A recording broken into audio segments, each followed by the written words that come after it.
Bay of Blood. You remember this one from the mom and pop corner video shop? That silly title in the oversized clamshell VHS box?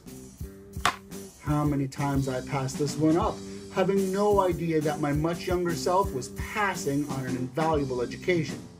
But I was busy searching slightly less obscure titles. You know, those reputable on the cult circuit type titles. Films like Mario Bava's Twitch of the Death Nerve.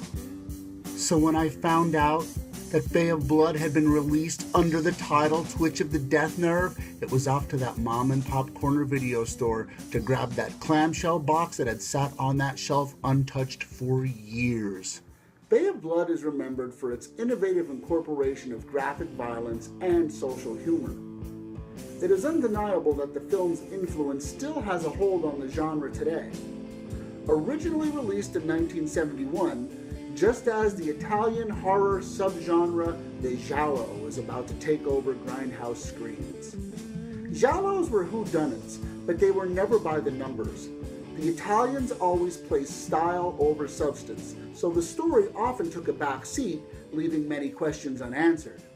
But Bay of Blood answered them all. Let's take a look at Bay of Blood. Bay of Blood begins with an elderly countess, presumably in her own estate, slowly wheeling about in a way that only the Italians could make look striking, with some overwrought on purpose, I must remind you, swelling music playing behind her. Suddenly, she's murdered. And it looks like we're in for the classic giallo setup, which is always some overly complicated and contrived whodunit, until Bava pulls the rug by revealing the murderer's physical identity immediately, and then he twists the twist by having our murderer murdered at the scene of his crime. Bay of Blood has enough twists to make M. Night Shyamalan wet himself with confused glee. You've changed, you know? Why? Ever since the Countess was murdered. It is suicide, Mr. Fasati. The police said suicide. If the plot seems a little complicated, it's because Bava was exploring some complicated themes, one of them being boundaries. Some of those boundaries are personal, ethical, physical, geographical, and emotional. I'm not ready yet. With a property as interesting as the Bay, we feel obliged to improve on its natural beauty. A sincere gentleman would not have insisted to that extent, Mr. Ventura. The Bay is the perfect setting for Bava's commentary because of its ecological implications. Bay of Blood is about the survival of the fittest, making it to the top of the food chain and fighting to keep your position. In this case, fighting to the death. Oh, Albert, will you stop being such an old maid? You have to rely on instinct in certain situations. But Reddy, what in God's name are you talking about, old maid? I just killed a man. Bay of Blood is fun because in spite of its heavy-handed delivery, it never forgets what it is. A movie.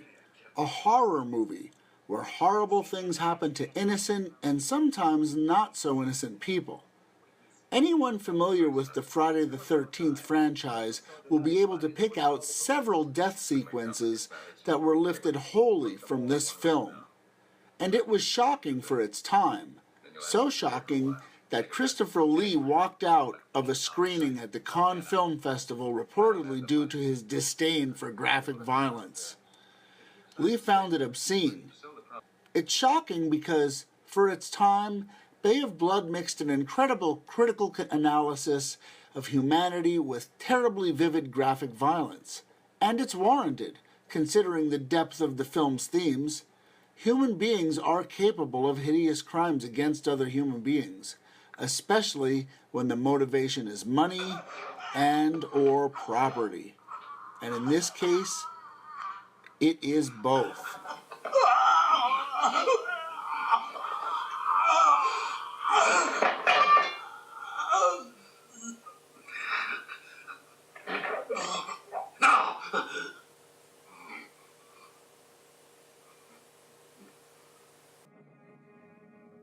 The film's deconstruction of man and his passion to commercialize and develop every last square inch of the planet seems too eager to reveal itself sometimes instead of blending in with other themes. But The message cannot be misconstrued. The film is a deliberate parody, or better yet, caricature of itself, layered with subtle observations of the postmodern world. Bay of Blood will satiate both your hunger for horror and your hankering for humor.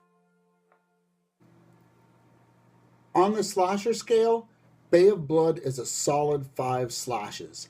Not just a must-see, but a must-own. Bay of Blood stars former Bond girl Claudine Auger, popular Italian actor Leopoldo Treste, and actress Laura Betty, who played a crucial role in the film's development.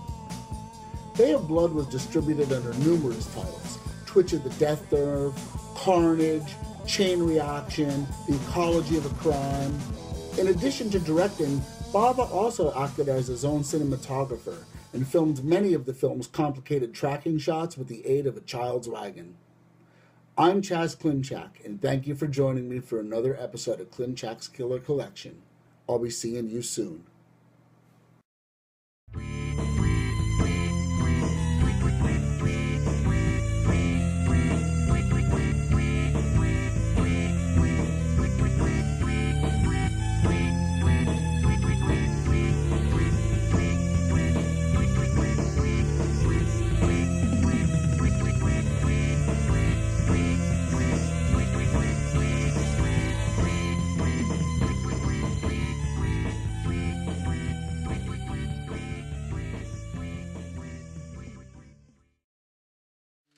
Mr. Bava. Do do do do.